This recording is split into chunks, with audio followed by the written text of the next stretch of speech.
자, 사도행전 3장 17절 26절 오늘 강의하려고 하는데 제목을 복을 주시려고 세상에 오신 예수님 그렇게 한번 정해봤습니다. 복 좋아하시죠? 복 받고 싶으세요? 어떤 복을 좀 받고 싶으세요? 어떤 복을? 예수님께서 복을 주시려고, 오늘 성경에 보니까 예수님께서 복을 주시려고 오셨다고 그렇게 말씀을 하고 있는데 어떤 복을 좀 받고 싶으세요? 예? 여러분 어떤 복을 받으셨어요? 이미 예수 믿고 여러분 예수 믿잖아요. 믿습니까? 어떤 복을 받으셨어요?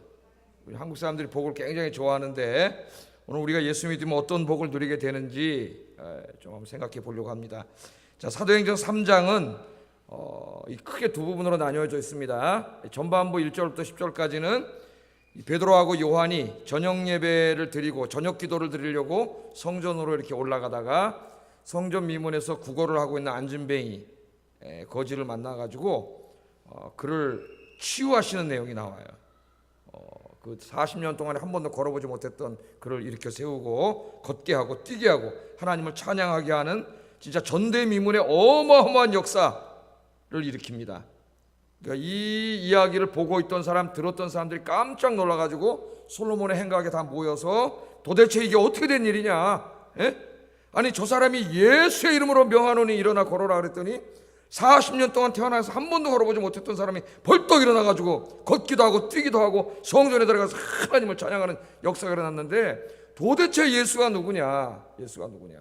이게 도대체 예수의 이름이 어떤 이름이길래 예수의 이름으로 명하니까 이 정말 어마어마한 사건이 벌어지느냐 해가지고 사람들이 모여들었어요. 솔로몬의 행각에 모여들었습니다. 그래서 이제 3장 11절부터 26절까지는 그 모여든 사람들에게 행한 베드로의 설교예요. 설교. 도대체 이 일어난 이 엄청난 일이 어떻게 이루어지게 됐느냐? 이 역사를 일으킨 예수가 도대체 누구냐? 이 예수를 믿는 사람들에게는 이런 엄청난 일이 모두 일어나느냐? 하는 이런 것들에 대해서 베드로가 설교한 겁니다. 설교. 이 설교는 굉장히 중요해요. 베드로가 설교를 딱 이렇게 했는지 학자들에 따라서 아니면 베드로가 쫙 설교한 것을 누가가 이렇게 딱 신학적으로 정리해 놨는지 우리가 그런 것까지는 알 수 없고 관심 가져야 될 게 아니지만 이 베드로의 설교 안에는 우리가 믿는 기독교 복음이 어떤 것인지 아주 분명하게 드러나 있습니다. 또 우리가 믿는 복음이고 우리가 전해야 될 복음이 뭔지 신학적으로 아주 잘 정리가 돼 있어요. 그래서 지난 시간에는 절반을 공부했습니다. 절반. 11절부터 16절까지 공부했죠. 16절까지. 깜짝 놀라갖고 모여든 사람들이 몰려와서 이게 어떻게 된 일이냐 그랬더니 베드로가 뭐라 그래요? 왜 그렇게 놀라느냐? 뭐 이렇게 안진뱅에 일어난 것 가지고 놀라느냐? 이거 아무것도 아니다. 예수 그리스도를 믿는 사람들에게는 너희들도 예수를 믿으면 너희 인생에 이와 같은 엄청난 일이 일어날 수 있다. 이거 가지고 뭘 놀라느냐? 그렇게 얘기하면서 내가 아까 선포했던 예수의 이름, 그 예수가 누구냐? 너희들이 바로 십자가에 못 박아 죽였던 바로 그 예수다. 그 예수. 너희들이 십자가 못 박아 죽였지만 하나님께서 그분을 다시 살리셨다.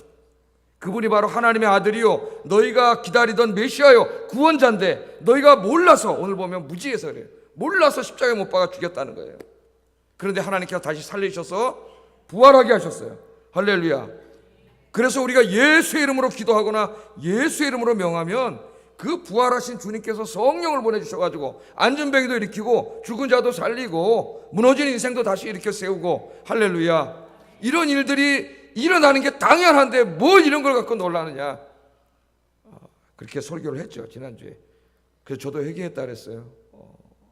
우리가 주님 안에서 주님의 이름으로 기도하면 주님께서 성령을 통해 엄청난 역사를 일으키시는데 우리가 너무 신앙이 현대화되고 지식화되고 이성화돼가지고 이런 엄청난 하나님의 역사를 다 잃어버린 불신앙의 시대에 불신앙의 사람이 되지 않았나, 그런 목회자가 되지 않았나. 저 회개했다 그랬어요. 신앙만 공부하다 보니 이론만 공부하고 철학을 공부하고 역사를 공부하고 이렇게 책 진짜 제 수천 권 제방에 가면 있는 거 다 읽고 공부했는데 많은 지식을 얻었지만 어떻게 보면 초대교회의 이 엄청난 이 하나님 성령의 역사, 예수의 이름으로 이루어지는 성령의 역사, 그런 것들을 잃어버리지 않았나. 그렇게 기도하고 있어요. 여러분도 기도하세요. 하나님은 살아계신 하나님, 어제나 오늘이나 동일하신 하나님이고 2000년 전에 예루살렘 교회에서 안진뱅이를 일으키셨던 하나님은 지금도 우리가 믿는 동일한 하나님이세요. 동일한 하나님. 지난주에 거기까지 설교했습니다. 자, 그렇게 설교를 하면서 이제 베드로가 계속 설교를 해나가는데 예수님에 대해서 이제 자세히 설명을 하기 시작해요. 예수님에 대해서. 그래서 오늘 이제 여기에 대해서 우리가 마지막으로 공부를 하려고 하는데, 왜 하나님께서 이 예수님을 세상에 보내셨는가? 다시 말하면 예수님은 왜 세상에 오셨는가? 왜 세상에 오셨는가? 이 질문에 대한 답이 오늘 설교의 핵심입니다. 26절 한번 읽어보겠습니다. 시작.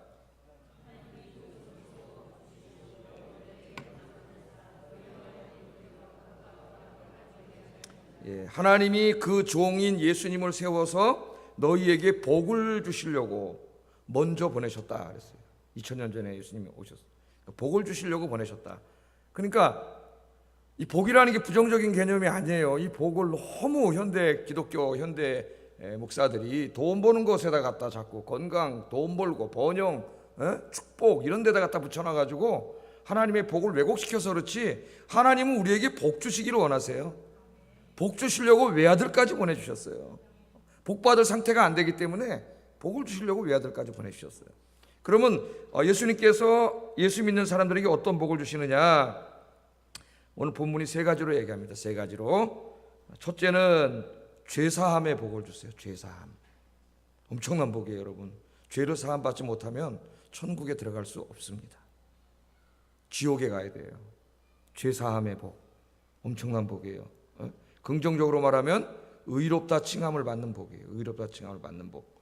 하나님의, 관계론적으로 말하면 하나님의 자녀가 되는 복이에요. 자녀가 되는 복.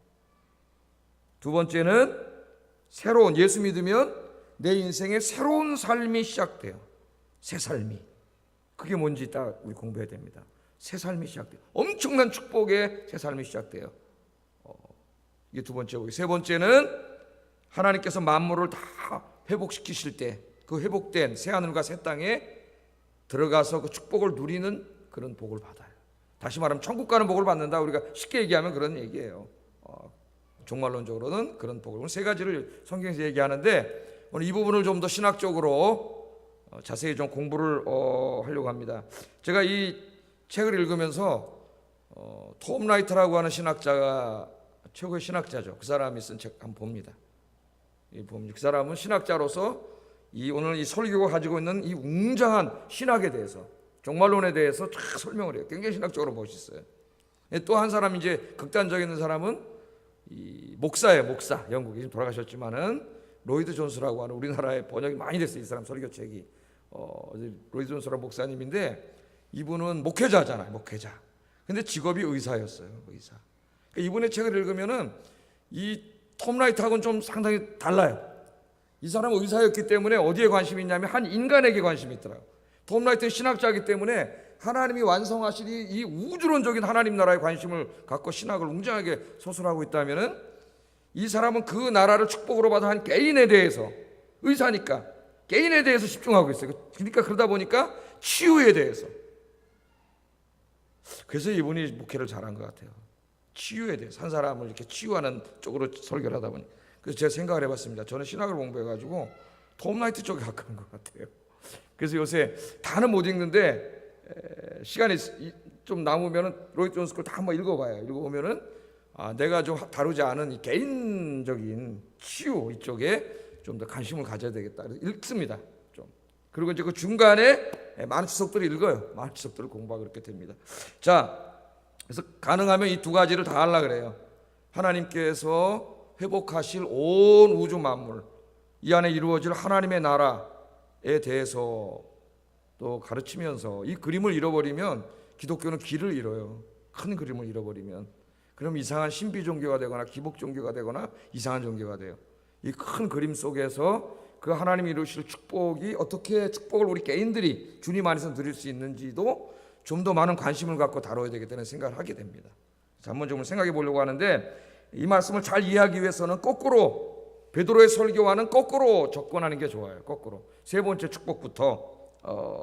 그래서 설교를 하려고 하는데, 예수님께서 이 땅에 왜 오셨느냐 하면 오늘 성경에 보면 만물을 새롭게 하시려고 오셨다. 만물을 새롭게 하시려고.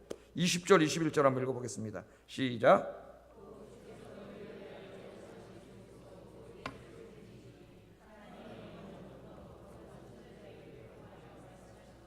만물을 회복하실 때까지는 하늘이 마땅히 그를 받아두리라. 아멘. 여기 보면은 너희를 위하여 예정하신 그리스도 예수를 하나님이 보내실 것인데, 그 예수님이 하실 일이 뭐냐면은 만물을 회복하시는 거라래요. 만물을 회복하시는 것이다, 그렇게 말합니다. 여기서 만물은 하나님께서 창조하신 우주 만물이에요. 하나님의 창조 세계에 있는 모든 것들입니다. 그 안에 인간도 포함되겠죠. 하나님이 창조하신 모든 것들을 새롭게 회복시키시기 위해서 예수님께서 2000년 전에 이 땅에 오셨고, 또 앞으로 언제인지 모르지만 하나님의 때가 되면 다시 오실 것이다. 다시 오실 것이다, 그렇게 얘기합니다. 그러니까 기독교의 최고의 소망은 만물을 새롭게 하는 거예요. 한 사람의 구원이 아니에요. 우리 이제 이 장로교회 보수교회 안에서는 예수님이 이 땅에 오신 이유를 자꾸 구원에다만 축소시켜놨어요. 한 사람의 구원, 개인 구원. 예? 그러나 그 굉장히 중요하지만은 더 궁극적인 이유가 있어요. 더 궁극적인 이유는 인간이 망가뜨려 놓은 이 온 우주 만물, 하나님의 모든 창조 세상을 하나님이 다 회복시켜서 다시 이 세상을 뭘로 만들어요? 하나님의 거룩한 나라, 하나님 나라, 천국으로. 요한계시록 용어로 말하면 새 하늘과 새 땅. 이 죄로 오염된 하늘과 땅이 아니라 새 하늘과 새 땅으로 다 회복시키기 위해서, 그 일을 위해서 예수님이 오셨다고 하는 기독교 이 십자가의 궁극적인 목적을 이야기합니다. 궁극적인 목적을. 자, 이 만물을 다 새롭게 하시기 위해서 오셨는데, 왜 그럼 하나님께서 이 창조하신 이 만물을, 이 세상에 존재하는 모든 것들을 다 회복하셔야 됩니까? 왜 회복하셔야 되죠? 인간이 죄로 오염시키고 다 망가뜨려 놨기 때문에 그래요. 망가뜨려 놨기 때문에. 우리가 성경책을 펴서 창세기를 읽으면은, 창세기가 어떻게 시작해요? 태초에 하나님이 천지를 창조하시니라. 그리고 6일 동안 창조하시고 일주일 동안 쉬신 얘기들을 성경이 제일 먼저 전해줘요. 그러니까 성경의 이야기는 구원으로 시작하지 않아요. 우리가 그걸 알아야 됩니다. 잊으면 안 돼요. 성경의 이야기는 창조로 시작해요. 하나님께서 창조하셨기 때문에 인간이 존재하는 것이고, 그 창조한 인간이 죄를 졌기 때문에 구원이 필요하게 된 것이지. 그래서 창조로 시작해요. 그래서 하나님 보시기에 다 좋았더라. 그래서 하나님 보시기에 좋았더라. 하나님 보시기에 좋았더라. 하나님 보시기에 너무나 아름다웠더라. 너무나 아름다운 이게 하나님의 나라예요, 다 그게. 그렇게 되는데 갑자기 이 좋았던 하나님의 나라에 이상한 일이 벌어지잖아요. 타락한 천사, 또 타락한 천사 사탄에 대해서 또 이제 이야기하려면 길어지니까 우리 다 아시니까 여러분, 이 사탄의 게임에 빠져서 아담과 하와가 죄를 짓게 되죠. 타락하게 되고 죄를 짓게 되면서 이 아름다웠던 하나님의 나라가 죄로 다 물들여지기 시작해요. 죄로 다 오염되기 시작해요. 여러분, 무슨 이상한 바이러스 하나가 들어오면은 우리 몸을 다 병들게 만드는 것처럼, 그죠? 컴퓨터 안에 이 이상한 바이러스 하나 들어오면 컴퓨터가 다 망가지잖아요. 전체가 다. 그러는 것처럼 이 죄가 들어와서 하나님이 만드신 아름다운 세상을, 이 만물을 다 망가뜨려 놨어요. 죄로 더럽혀 놓고 오염시켜 놨어요. 쓸모가 없게 이렇게 만들어 놨어요. 자, 여러분도 과연 그렇게 느껴집니까? 우리가 살고 있는 이 세상이 죄로 오염되고 다 파괴되고, 하나님 보시기에 아무 쓸모없는 세상이 됐다고 그렇게 느끼세요? 나는 안 느낄 것 같아요. 사람들이 이 세상이 이렇게 살기 좋은데 뭘 굳이 하나님이 새롭게 창조하셔. 그냥 이대로 내버려 두지. 여러분 그렇게 생각하지 않으세요? 어떤 분은 정말 그렇게 생각했대요, 순간적으로. 어느 나라 가가지고 너무 경치가 아름답고 그래서, 야, 하나님이 정말 천국이 있다고 하더라도 이보다 더 아름다울까? 그랬답니다. 얼마나 아름다웠으면은, 그랬다 그날 호텔에 들어와서 성경 읽고 기도하다 회개했다래요. 회개했다고. 여러분, 하나님의 자연 세계를 보세요. 자연 세계. 자연에 나가면 정말 하나님의 창조의 아름다움과 신비로움을 우리가 볼 수 있잖아요. 요새 뭐 경제적으로 많이 이제 풍성해지셔가지고 1년에 뭐 한두 번, 한 번, 뭐 2년에 한 번 이렇게 막 해외 여행들을 많이 다닙니다. 좋다는 데는 다 돌아다녀요. 다 돌아 구경 보고 우와.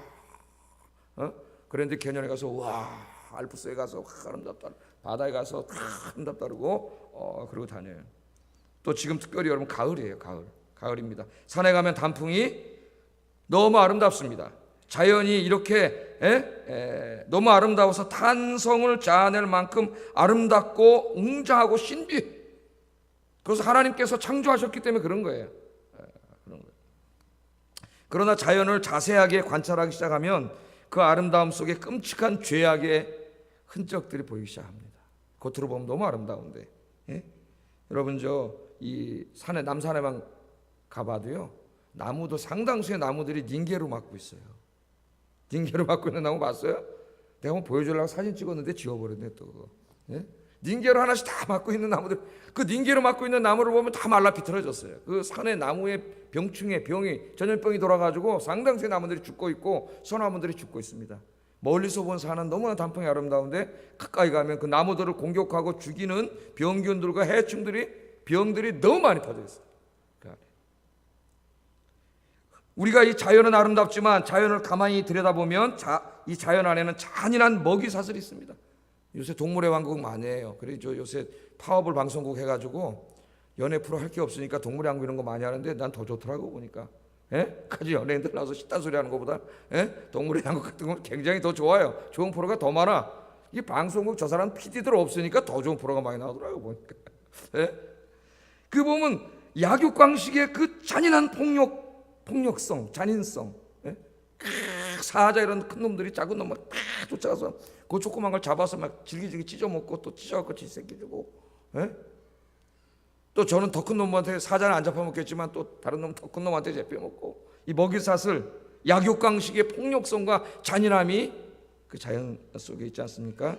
또 어떨 때는 그 조그만 해충들, 독충들에 대해서 보여주는데 그들을 그 해충과 독충들의 해로움과 그 독성들, 그 끔찍한 한 방만 쏘여도 죽는 그런 잔인함과 그런 악들이 자연 안에 존재하고 있어요. 겉으로 보면 너무 아름다운데 자연이 들어가면 그런 게 있습니다. 하나님의 원래 창조 세계 안에는 이러한 죄악들이 없었지만 죄가 세상에 들어온 다음부터 하나님의 창조 세계는 이처럼 고통으로 신음하고 있어요. 신음하고 있습니다. 또한 여러분, 그 아름다운 바다, 그 아름다운 하늘, 그 산들바람, 우리가 이런 걸 참 감사하게 생각하지만 어느덧 이것들이 갑자기 악으로 변화돼 가지고 이것들이 우리 인간에게 엄청난 해를 끼치죠. 우리 생명과 재산을 빼앗아가요. 화산이 막 폭발하고, 그 아름다운 산인데 화산이 폭발해. 땅이 흔들려서 지진이 막 일어나요. 그 잔잔한 바다가 갑자기 막 대기에 흔들려가지고 태풍이 막 불어, 허리케인이 불어. 600만 명이 피난 가야 돼. 이번 미국이 600만 명이 피난 갔어요. 허리케인 때문에 한 마을이 다 초토화돼 버렸습니다. 해일이 일어나서 몇십만 명, 몇만 명 한 번에 다 죽어요. 그 아름다운 자연이 어떨 때는 우리에게 너무나 편안함을 주고 쉼을 주는데 갑자기 우리에게 적으로 돌진해가지고 우리를 막 다 죽여요. 엄청난 그 악이 있어요. 이것을 신학자들과 철학자들은 악이라 그래요. 악, 자연의 악. 그 자연의 악이 있습니다. 우리도 지금도 태풍 하나 오고 있다 그러죠. 어디서? 매년 태풍들이 올라오고 있어요. 여러분, 이 모든 자연의 악들이 왜 생겨났습니까? 왜?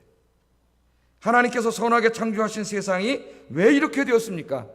죄 때문에 이렇게 된 거예요. 원래는 이런 게 없어요.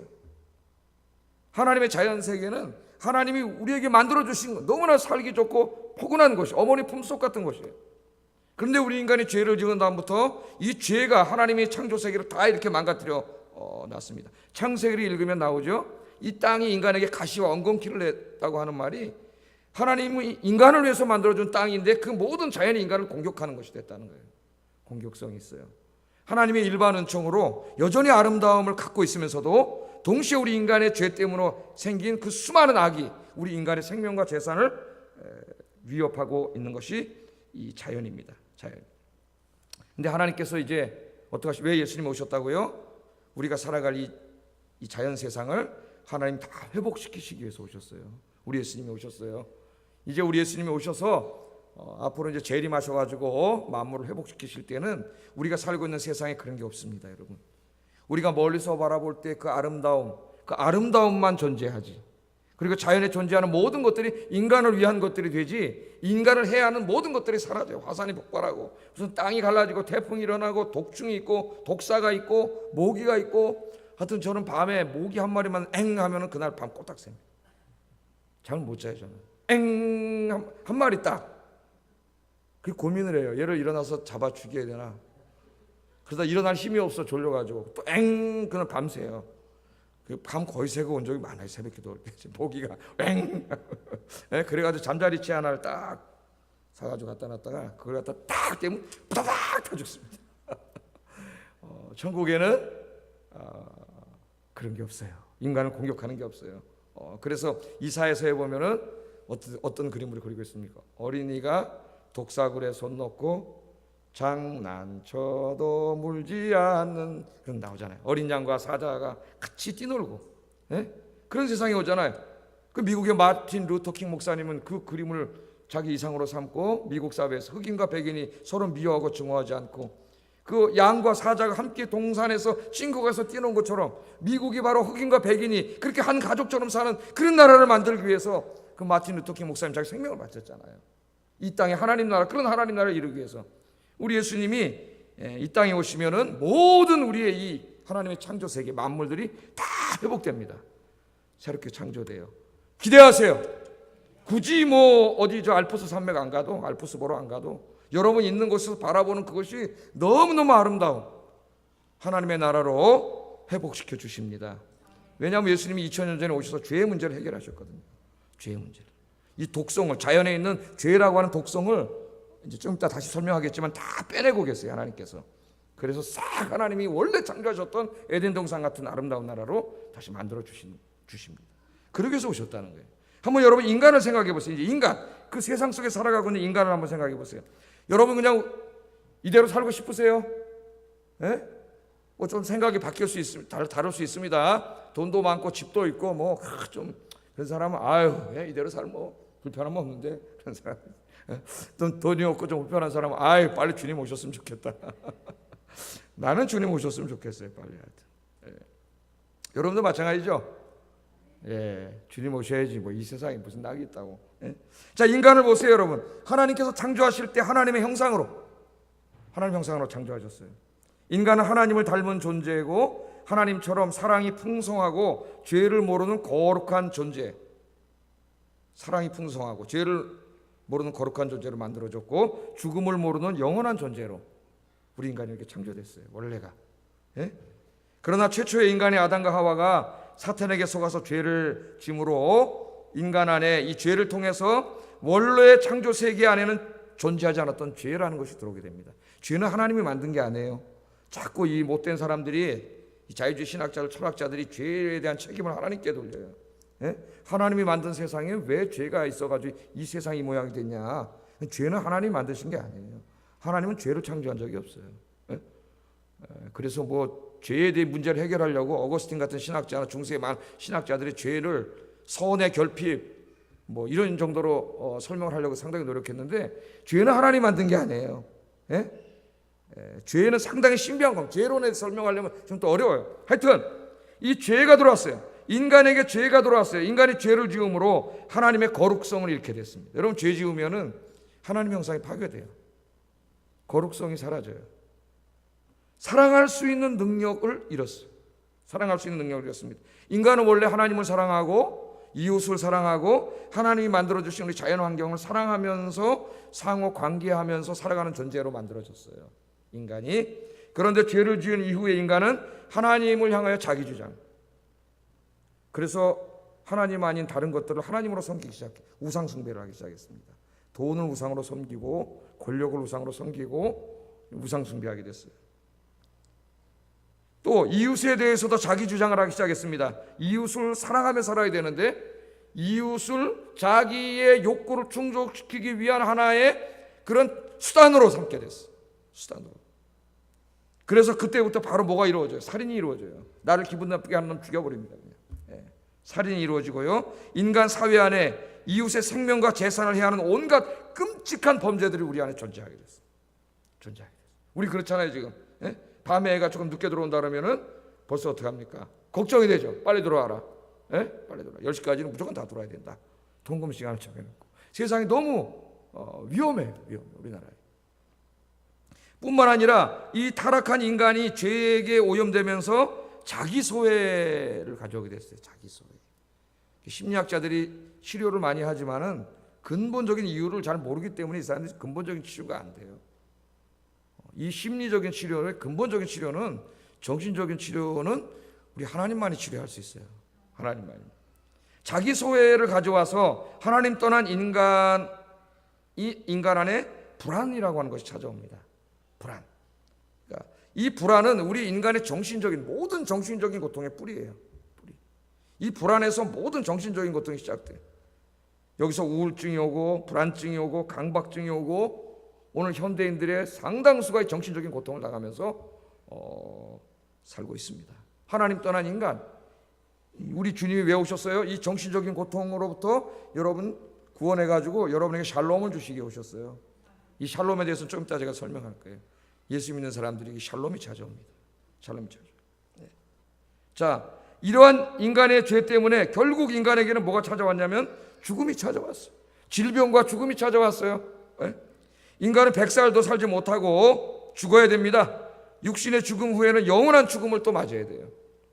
영원한 죽음이 뭡니까? 하나님 나라에서 쫓겨나가지고 죄진 사람은 하나님 나라에 못 들어가요. 왜? 하나님 나라는 죄가 없는 나라예요. 거룩한 나라예요. 그렇기 때문에 죄를 가진 사람은 그 나라에 못 들어가요. 그 어디 가야 돼요? 슬피 울며 이를 갈미 있으리라 예수님이 그랬잖아요. 그 나라에 쫓겨가서 아무리 두들겨도 죄의 문제를 해결하지 못한 사람 못 들어가요. 지옥에 가서 슬피 울며 이를 갈아야 돼요. 평생 동안. 예? 영원한 지옥 형벌을 받게 되어 있습니다. 자, 제가 왜 이 문제를 지금 이 설교를 다 하고 있죠? 예수님 왜 오셨다 그랬어요? 이 만물을 회복시키려고 오셨다 그랬잖아요. 우리의 실존이 이렇다는 것을 우리가 알아야 돼요. 알아야 돼.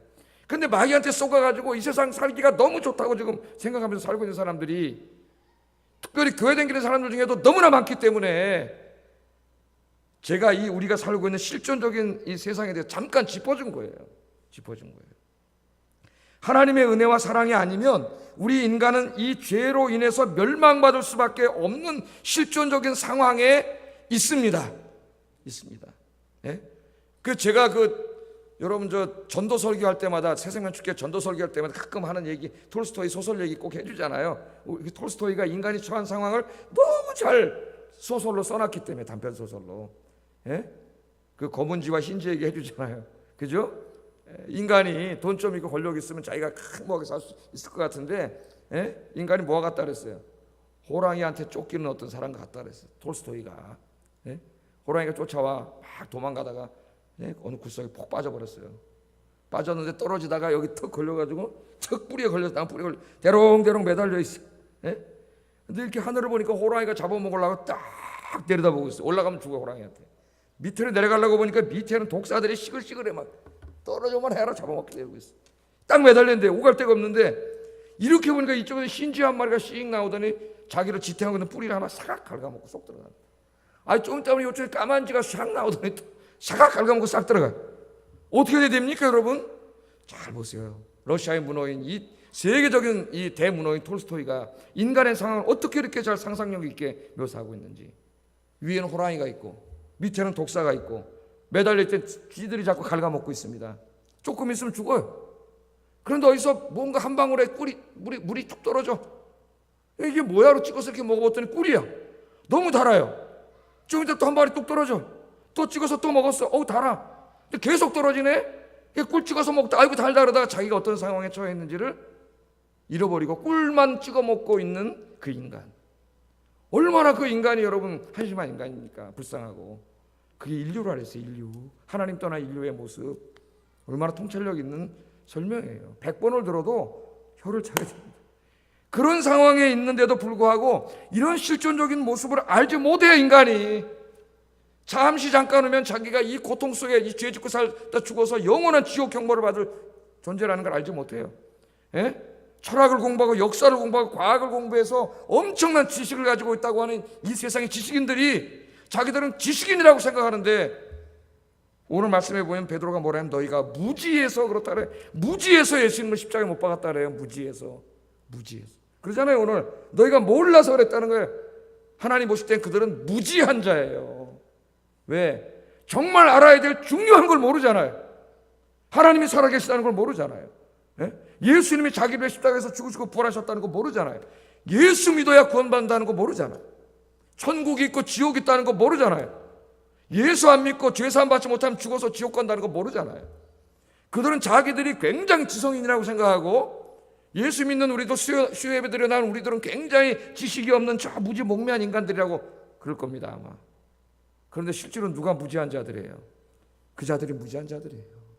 뭘 눈에 보이는 몇 개는 공부해서 뭐 과학적인 지식을 알고 법률을 알고 역사를 알지는 모르지만 정말 자기가 알아야 될 중요한 구원의 길도 알지 못하는 자들이에요.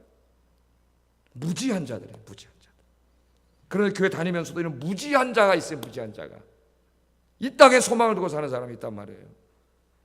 여러분, 이런 상황에 우리가 있습니다. 하나님의 사랑이 아니면 우리는 소망이 없어요, 인류에게는. 그러나 하나님이 이 세상을 사랑하셨어요. 하나님이 세상을 이처럼 사랑하사 독생자를 주신 거예요. 이는 저를 믿는 자마다 멸망하지 않고 영생을 얻게 하려 하심이니라. 아멘. 예수님께서 이 땅에 오셔서 십자가에서 우리 죄를 다 짊어지시고 죽으심으로 우리의 죄의 문제를 다 해결해 주셨습니다. 할렐루야. 예수님께서는 2000년 전에 죄의 문제를 해결하심으로 이 세상의 죄들을 다, 우리의 죄들을 소멸시켜 주셨어요. 지금도 그 죄들을 소멸시키는 일을 시작하셨어요. 지금은 성령님을 보내주셔서 이 죄를 소멸하는 일을 계속 하고 계십니다. 이분 잠시 후에 자세히 살펴볼 거예요. 자, 하여튼 예수님 왜 오셨느냐? 이 만물을 다 새롭게 하고 구원하기 위해서 오신 거예요. 2000년 전에 이미 오셔서 일을 시작하셨고 이제 다시 오실 겁니다. 다시 오시는 날 이 새롭게 하시는 이 회복의 사역, 구원의 사역을 예수님께서 완성하실 거예요. 우리가 궁금한 것은 뭡니까? 예수님 언제 오시는가? 그것이 우리가 궁금하죠. 여러분 아세요? 모르세요? 언제 오시는지 아시는 분 있으세요? 누가 안다 그러면은 그 다음부터 만나지도 마세요. 그 사람은 이단이에요. 이단. 예수님이 나도 모르고 천사도 모르고 하늘에 계신 아버지만 안다는데 그날은 아무도 몰라요. 그러나 이 만물을 새롭게 하시기 위해서 우리 예수님께서 반드시 다시 강림하신다. 이건 진리의 말씀이에요. 주님께서 강림하실 때에 만물을 다시 새롭게 하십니다. 우리 20절 읽어보겠습니다. 시작. 그리스도 곧 예수를 보내시리니, 이 만물을 새롭게 하기 위해서 예수님께서 예정하신 누구를 다시 보내주신다고요? 하나님께서 예수님을 다시 보내주신다 그래요.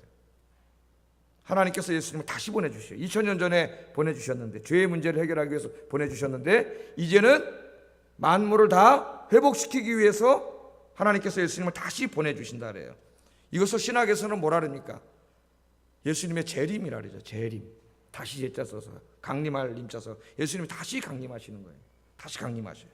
재림이라고 말합니다. 하나님께서 정하신 때가 되면 하나님께서 다시 오셔서 온 만물을 다 새롭게 하셔요. 그래서 여러분 인간 우리 이 인류를 새롭게 하셔요. 먼저 인류 어떻게 새롭게 하시느냐? 빌립보서 3장 21절 읽어보겠습니다. 시작.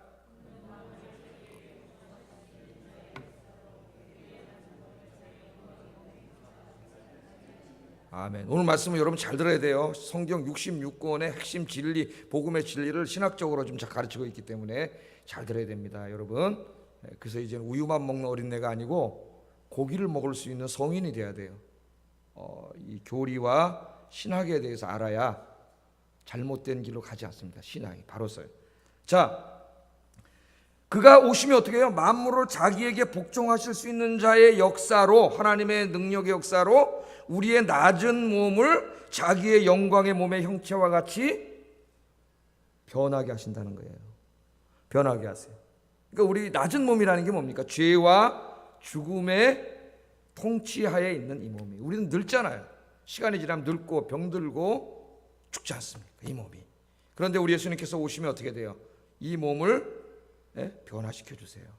죽은 사람은 부활시켜 주시고 살아있는 자들은 변화시켜 주시니 누구의 몸처럼? 자기 영광의 몸의 형체처럼, 하나님의 몸의 형체처럼 신적인 몸으로 변화시켜 주세요. 그렇기 때문에 죽지 않습니다. 그래서 영생을 얻는다는 거예요. 우리가 죽지 않아요. 질병에 노출되어 있지 않아요. 병 걸리지 않습니다. 죄 짓지 않아요. 거룩한 몸이 돼요. 미워하거나 이런 게 없어요. 하나님의 풍성한 사랑의 생명이기 때문에 사랑해요. 하나님 나라에 미움이 없어요. 그래서 미움을 가진 사람, 용서하지 못하는 사람은 하나님 나라에 합당하지 않아요. 왜? 하나님 나라에는 미움이 없어요. 사랑만 있기 때문에. 사랑하지 않는 사람 하나님 나라에 들어가지 못해요. 이 사랑이 풍성해져요. 하나님의 형체와 같이 하나님의 형상으로 우리 몸이 변화됩니다.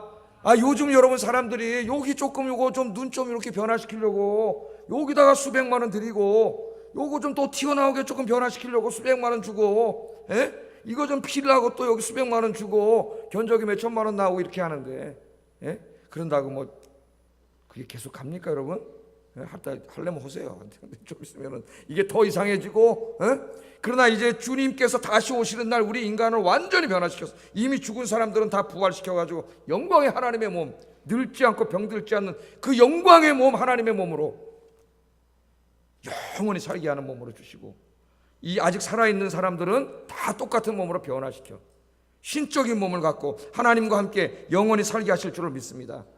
이 일을 위해서 2000년 전에 예수님이 오셨고 앞으로 오신다는. 그러니까 여러분, 이 육신의 몸을 입고 있는 이상은 우리가 시간의 질서 속에 있기 때문에 늙고 병들을 수밖에 없어요.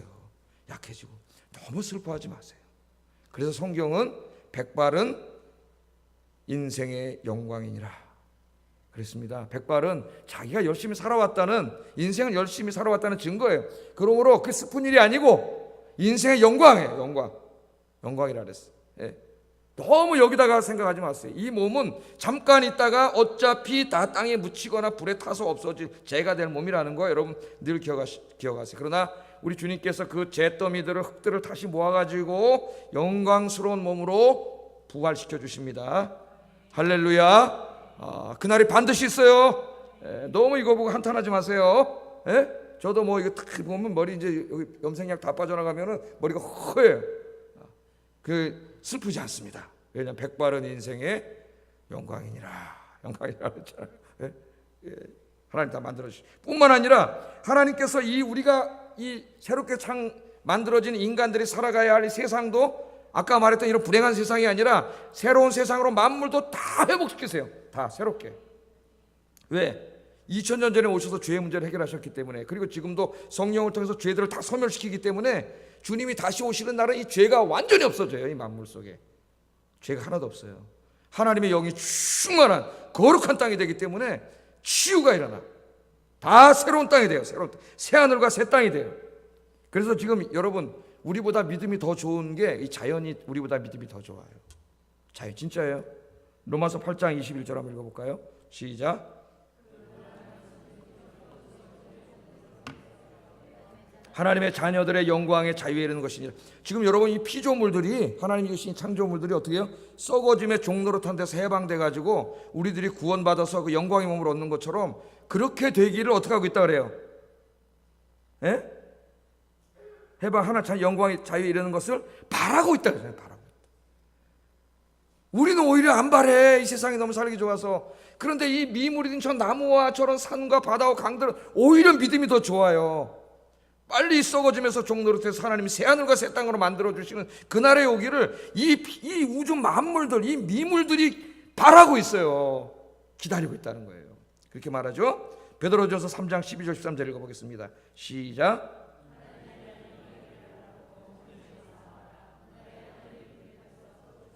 물질이 뜨거운 물에 녹아지려니와 우리는 그의 약속대로 의가 있는 곳인 새하늘과 새 땅을 바라보도다. 아멘. 여기 뭐 상징적인 이야기입니다. 하늘이 풀어지고 막 뜨거운 물에 물질이 다 녹아지고, 이건 진짜로 다 녹아서 없어진다는 얘기가 아니라 뭔가를 새롭게 만들기 위한 하나의 상징적인, 만들어 가시는 창조주가 상징적인 거예요.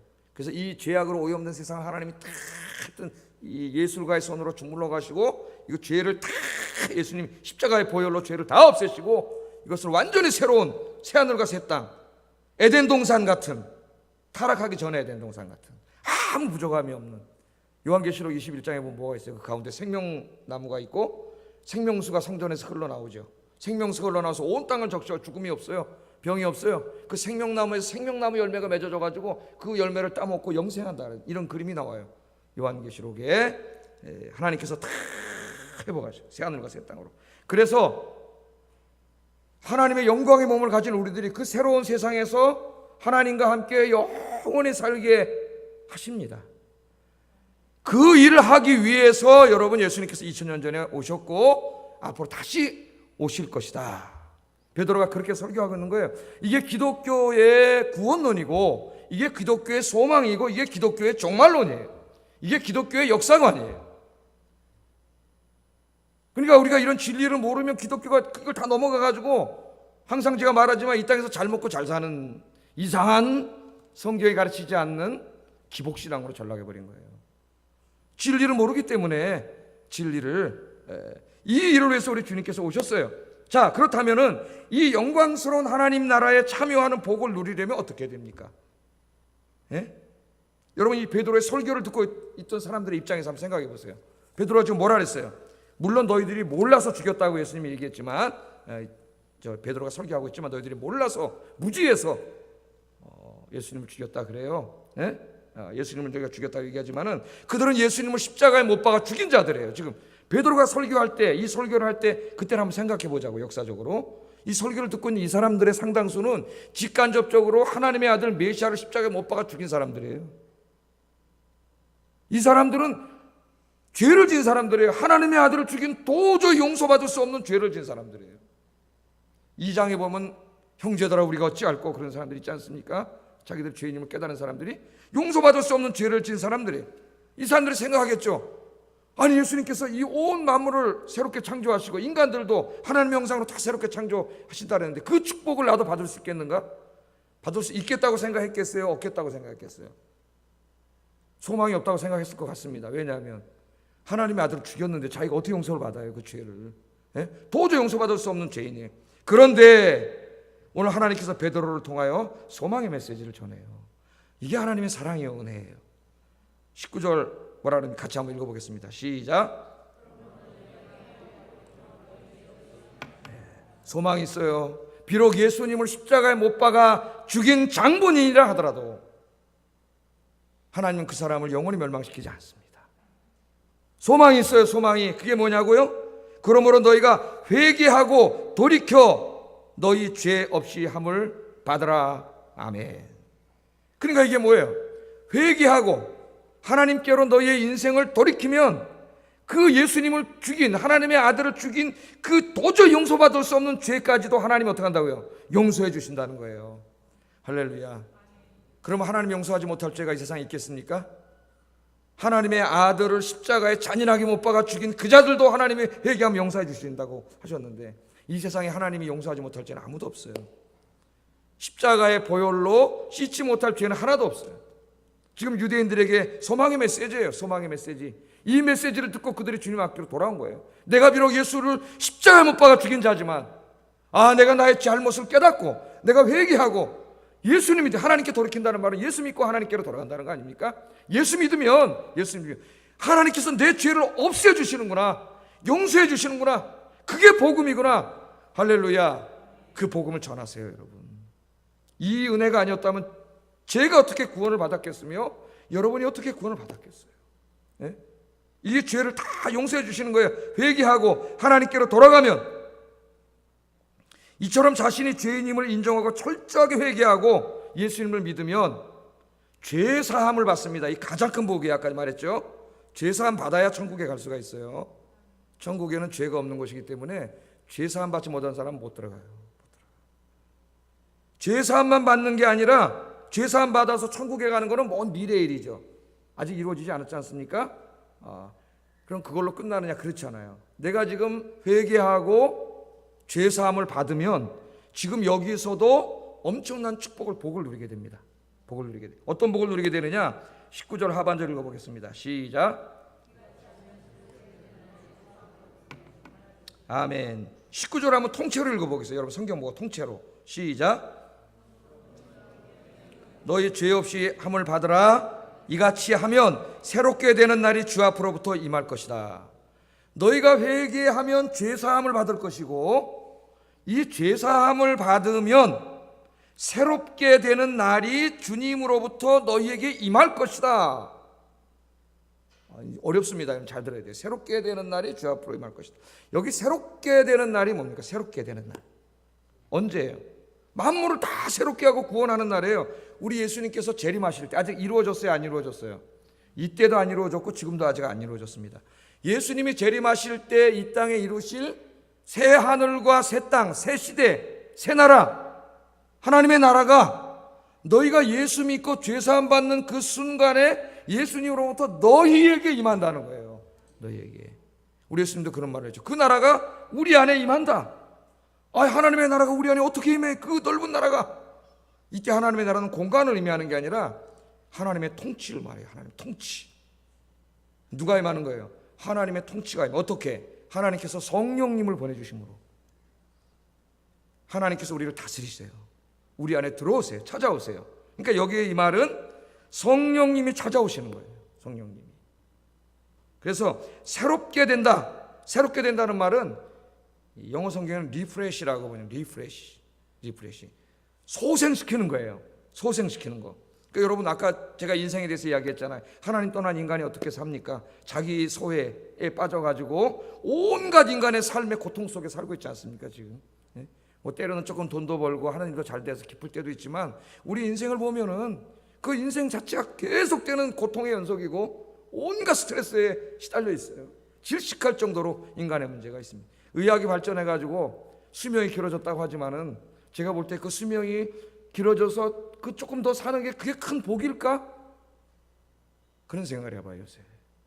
차라리 옛날에 적당한 나이가 돼서 그렇게 편안하게 빨리 이게 죽을 수 있는 길이 있었는데 지금 뭐 약으로 계속 생명 연장시켜놔가지고 그 병들고 아프고 누워있는 상태에서 대소변 받아내면서 계속 그 고통의 날을 지속시키는 것이 과연 복일까? 그런 생각이 들어요. 우리 인생이라는 게 살아있는 동안 엄청난 그 스트레스에 그 짓눌려 있어. 아주 막 짓눌려 있어요. 그걸 연상하셔야 돼요. 그런데 여러분 만약 이 비유를 뭐라고 이게 든 거냐면 예를 들어서 여러분 저 여름에 자동차를 주차장에 세워놨다 그래서 생각해 보세요. 그럼 그 안에 막 열기가 꽉 차가지고 60도까지 올라가잖아. 아기가 있으면 죽잖아요 그 안에. 근데 그 안에 여러분이 한번 있다고 생각해 보세요. 죽을 지경이죠. 막 더위와 막 공기도 없고 산소도 부족하고 막. 그런데 그때가 창문을 확 내리고 바깥에 찬바람이 확 들어온다고 생각해 보세요. 그럼 갑자기 리프레시 되겠죠. 슉 소생되겠죠. 그런 의미의 단어예요. 새롭게 된다는 말이. 그러니까 우리가 이 땅에 살아가는 동안 그 온갖 인생의 고난과 고통, 스트레스 속에 우리가 막 짓눌려가지고 다 죽어가고 있는데 우리 인생이라는 게 소망이 없는데 우리가 예수 믿고 죄사함 받으면 내 죄를 회개하고 예수 믿고 죄사함 받으면 성령이 갑자기 우리 안에 확 들어오면서 영적인 찬바람, 영적인 시원한 바람, 영적인 산소를 확 공급해 준다는 거예요. 그래서 우리 이 스트레스로 짓눌려 고통으로 짓눌려 죽을 수밖에 없는 우리 인생에 새로운 날이 오는 거예요. 새로운 인생이 확 되는 거예요. 그래서 예수님도 행복해지는 거예요, 여러분. 성령님께서 저 종말에 하나님 나라에 갔을 때 우리가 하나님 나라가 임했을 때에 그 하나님 나라에서 누리는 그 엄청난 하나님 나라의 미래의 축복을 성령님께서 가지고 지금 현재의 고난의 현장 속으로 내 안에 찾아오시는 거예요. 찾아오시는 거예요. 그래서 우리는 죄와 죽음과 고통이 지배하는 이 세상 가운데 있지만 이 가운데서 여기에 질식해 있지 않고 하나님이 주시는 영적인 산소를 공급받는 거예요. 할렐루야. 그 축복이 뭐냐면 성경에서는 샬롬이라고 해요. 샬롬. 아까 하나님 떠난 인간은 뭐가 온다고? 불안이 오고 불안을 통해서 온갖 정신적인 고통이 오고 스트레스가 오고 그게 우리들을 짓누르고 있다 그랬잖아요. 그런데 우리가 회개하고 예수 믿으면 성령님이 쫙 찾아오셔. 이 창문을 답답한 창문을 확 여시고 신선한 공기를 확 공급해 주시면서 뭘 갖다 주시냐면은 종말에 우리가 누리게 될 하나님 나라의 샬롬을 갖다 주세요. 샬롬. 그 샬롬이 뭔지 아세요? 평안이에요. 평안. 그래서 예수님이 뭐라 그러셨어요? 약속하셨죠 우리에게. 요한복음 14장 6절 한번 읽어보겠습니다. 시작. 내가 너희에게 주는 것은 세상이 주는 것과 같지 아니하니라. 너희는 마음에 근심하지도 말고 두려워하지도 말라. 아멘. 예수님이 이제 떠날 것을 말씀하시면서 내가 떠나면 보혜사 성령을 보내주실 것이고 그 성령이 너에게 뭘 갖다 줘요? 평안을 줄 거다. 이 평안은 세상이 줄 수 없는 평안. 세상에 속하지 않았기 때문에, 세상에는 없기 때문에 세상은 줄 수 없어요. 돈이요? 권력이요? 누구도 줄 수 없어요. 이 평안은 누구만 줄 수 있어요? 우리 예수님만 줄 수 있어요. 하나님만이 주실 수 있어요. 이 평안은 하늘에 있는 평안이에요. 저 미래에 이 땅에 이루어질 저 하나님 나라, 하늘나라가 간직되어 있는 저 하늘에 속한 평안이 샬롬이에요. 그 샬롬을 준다는 거예요, 우리에게. 그 샬롬이 임하는 순간 우리 마음에 평강이 임합니다. 평강이. 제가 설교할 때 늘 이야기하죠. 저는 이 평강을 새벽 기도할 때 제일 많이 느낀다 그랬지 않습니까, 여러분? 새벽에 나와서 기도할 때, 설교를 마치고 기도할 때 무릎을 꿇고 기도하면은 하나님께서 마음이 뭔가 굉장히 편안해져. 어젯밤에 잘 때도 건신 걱정이 많았는데 이 하나님 오늘 주님 새벽에 주님의 무릎 꿇습니다 하는 순간에 알지 못하는 어떤 평안이 싹 몰려와. 이게 뭐 한 거예요? 성령님께서 샬롬을 가져오신 거예요. 그러면 이 안에 있던 스트레스와 이 나를 짓누르고 있던 이런 것들이 다 빠져나가요. 다 치유가 이루어져요. 치유가. 할렐루야. 이 치유를 체험해야 우리가 영육간에 강건하게 살 수가 있어요, 이 세상에서.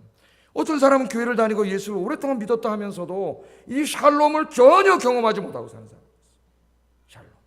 여전히 세상의 걱정과 근심과 염려와 스트레스 속에 살면서 병 들어가는 사람이 있어요. 이해할 수 없는 거예요, 여러분.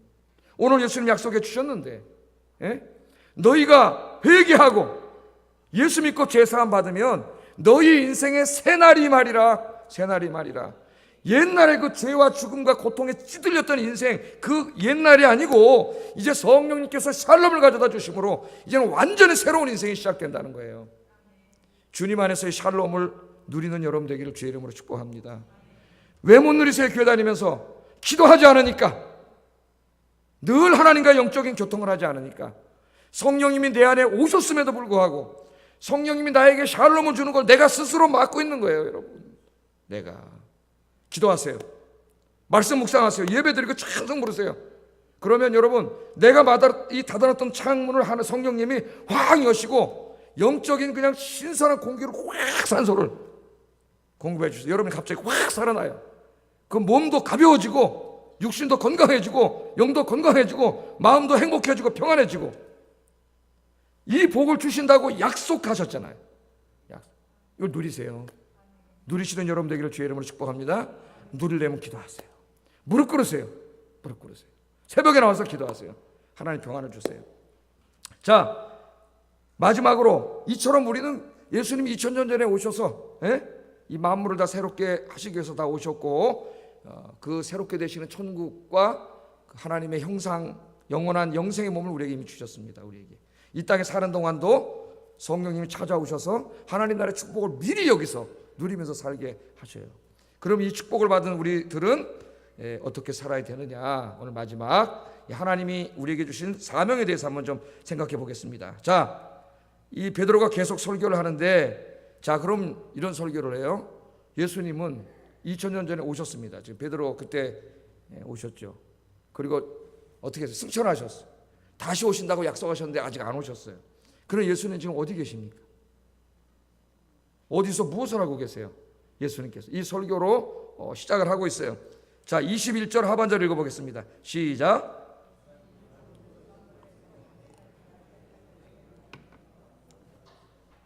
여러분 이게 잘 공부해야 돼요. 오늘 이 지금 기독교 진리를 잘 배우고 있어요. 만물을 회복시키러 다시 오실 때까지, 아직 안 오셨죠? 오실 때까지 하늘이 마땅히 그를 받아두리라. 그러니까 예수님 어디 계시다는 거죠? 하늘에 계시다는 거예요. 하늘에. 여기 하늘은 저 하늘이 아니에요. 물리적인 의미가 아닙니다. 물리학적인 의미가 아니에요. 신학적인 의미예요. 하나님이 계신 공간이에요. 하늘에 계시다는 말은 하나님 보호자에 계시다는 거예요. 하나님 보호자에서 뭘 하고 계세요? 만물을 통치하고 계세요. 통치하고. 에베소서 1장 20절 22절 한번 읽어보겠습니다. 시작.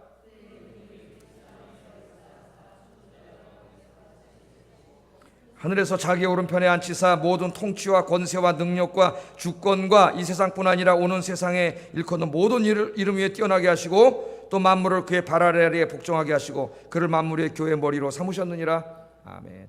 하늘 보좌는 비어있지 않습니다. 우리 부활하신 예수님께서 온 만물을 통치하고 계세요. 이 역사는 누가 통치하고 계세요? 부활하신 예수님의 손아귀에 있어요. 예수님이 허락하지 않으면 아무것도 이루어지지 않아요. 예수님이 지금 이 만물을 통치하고 계시고 교회의 머리가 되고 계신다. 그렇게 이야기합니다. 하나님께서는 지금 하늘 보좌에서 만물을 통치하시면서 어떤 일을 하시냐면은 지금 이 땅에 존재하는 모든 죄악들, 악의 세력들을 어떻게 해요? 소멸시키고 계세요. 소멸시키고.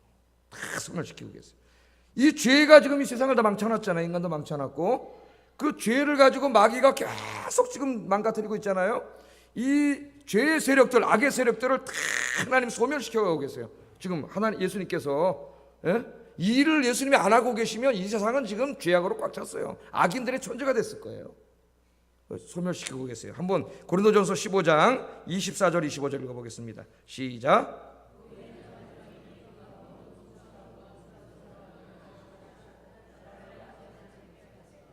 그가 모든 원수를 그 발 아래에 둘 때까지 반드시 왕노로 다시리니. 아주 중요한 말씀. 예수님께서 모든 원수들, 죄악들, 사탄의 세력들을 전부 발 아래 둔다는 말은 완전히 잡아서 복종시켜 이 악의 세력을 이 땅에서 완전히 없애실 때까지 계속해서 왕노로 하신다는 말, 계속해서 이 일을 하고 계시다는. 지금도 예수님이 계속 이 일을 하고 계세요. 그래서 점점 인간에서의 악을 주님이 없애고 계신다는 말씀이에요. 없애고 계세요. 자, 언제까지?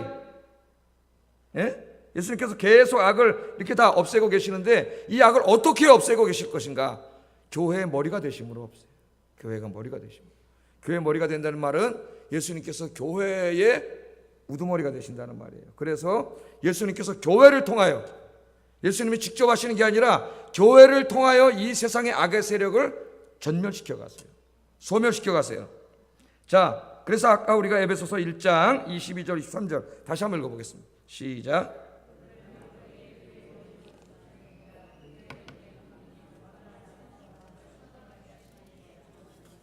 아멘. 제가 두 번의 설교를 나누어서 할 걸 그랬네.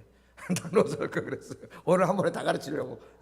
자, 교회의 머리가 되실 뿐만 아니라 교회의 영광 중에 충만히 계신다는 거죠. 예수님께서 우리 교회 안에 지금 충만히 임재해 계신다는 말이에요. 믿습니까? 머리가 된다는 말은 교회가 예수님께 순종해야 된다는 말이고, 그 예수님께서 교회에 충만히 계셔요. 임재해 계셔요. 그러면서 여러분 안에 충만히 계시고 우리들을 통하여 이 세상의 악과 싸워가게 하세요. 이 악을 소멸시켜 가세요. 주님이 물론 재림하실 때 악을 다 소멸시킬 것이지만, 그때까지 예수님이 팔짱 끼고 가만히 바라보고만 있는 게 아니라 예수님이 하늘 보좌에서 이 통치하고 계시면서 우리 교회와 성도들을 통해 이 세상의 악과 싸우게 하신단 말이에요. 그래서 이 악과 싸우는 교회를 제가 무슨 교회라 그래서 신학에서 밀리턴트 처치, 전투적인 교회예요. 여러분, 우리는 싸우고 있어요. 에베소서 6장에 뭐라 그랬어요? 우리는 영적인 전쟁을 하고 있다 그랬잖아요. 영적인 전쟁을. 우리는 평시가 아니에요. 하나님의 전신갑주를 입고 마귀와 싸워야 돼요. 에베소 6장 10절 12절 읽어보겠습니다. 시작.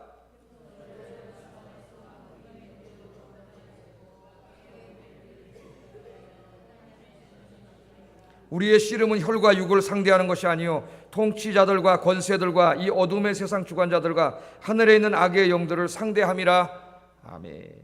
우리 영적인 싸움을 하는데, 이 영적인 싸움에 우리 교회가 이 세상의 악을 소멸시키기 위해서 이 영적인 싸움을 싸우는 가장 강력한 무기가 뭐냐면은 복음이에요. 기도와 복음입니다. 할렐루야. 이 마귀의 강력한 진을 때려부수는 우리가 가지고 있는 강력한 무기가 복음이에요. 십자가에서 죽으시고 부활하신 예수님, 이게 강력한 무기예요. 예수의 이름이 강력한 무기가 되는 거예요. 사도행전이 바로 이것을 우리에게 가르치고 있습니다. 그래서 우리가 어떻게 악과 싸워요? 복음을 전함으로 악과 싸워요. 생각을 해보세요. 우리가 복음을 전하면 예수님이 당신을 위해서 죽으시고 부활하셨습니다. 예수 믿어야 구원받습니다. 우리가 복음을 전하면 복음을 듣는 사람의 마음속에 복음이 역사예요. 복음은 하나님의 능력이에요. 그래서 그 사람을 장악하고 있는 악의 세력을 쫓아내요. 그 악의 세력이 누구예요? 사탄이에요. 귀신이에요. 악의 세력과 귀신을 쫓아내므로 그 사람을 새롭게 만들어요. 구원받게 만들어요. 그래서 그 사람이 하나님의 자녀로 만들어요. 그러면 하나님의 나라의 백성이 한 명 늘어난 것이고 마귀 나라의 백성은 한 명 줄어든 거예요. 그렇게 함으로 우리가 복음을 전해서 한 사람씩 전도할 때마다 악의 세력은 축소되고 사탄의 나라는 축소되고 하나님의 백성은 늘어나고 하나님의 나라도 확장되는 거예요. 할렐루야. 이것이 굉장히 중요합니다. 그래서 사도행전에 이것을 깨달은 이 사람들이 나와서 목숨을 걸고 복음을 전하는 거예요. 우리는 주님의 손과 발이 되어서 이 세상의 악과 싸워야 됩니다. 이 세상을 파괴시키는 마귀의 세력들과 싸워야 돼요. 그 싸우는 무기는 어떤 혈과 육이 아니에요. 기도와 복음이에요. 기도와 복음.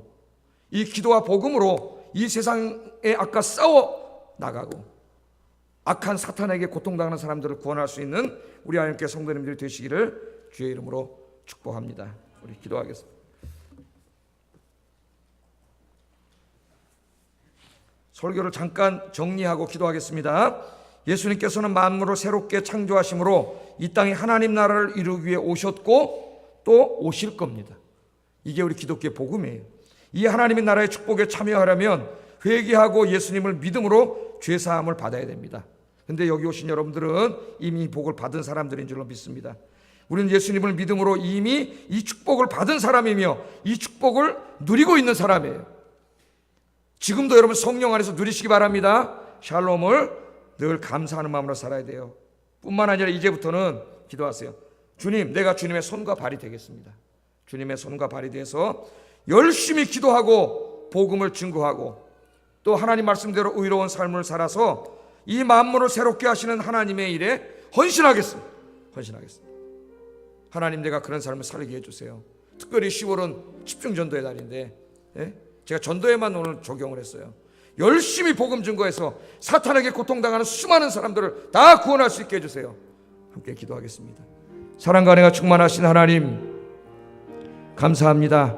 죄와 죽음의 고통 속에서 신음하는 인간과 만물을 사랑하시고 구원하시기 위해서 2000년 전에 이 땅에 오신 주님, 우리 주님께서 십자가에서 죽으시고 부활하심으로 죄의 문제를 해결하시고 그리고 이제 만물을 새롭게 하고 인간을 구원하기 위해서 주님께서 다시 오시겠다고 우리에게 약속해 주셨습니다.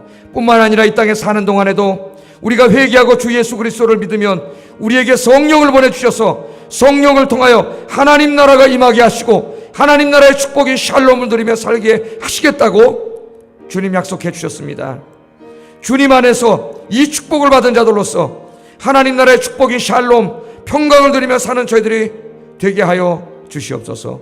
이 은혜에 늘 감사할 뿐만 아니라 이 세상을 새롭게 하시기 위해서 아들을 보내주신 그 주님의 마음을 헤아리고 주님의 손과 발이 되어 이 땅을 새롭게 하는 이 위대한 일에 쓰임받는 저희들이 되도록 인도해 주시기를 원합니다. 우리가 이 땅에 존재하는 사탄과 악의 세력들을 물리치는 우리에게 주신 강력한 무기는 기도와 복음이라고 했습니다.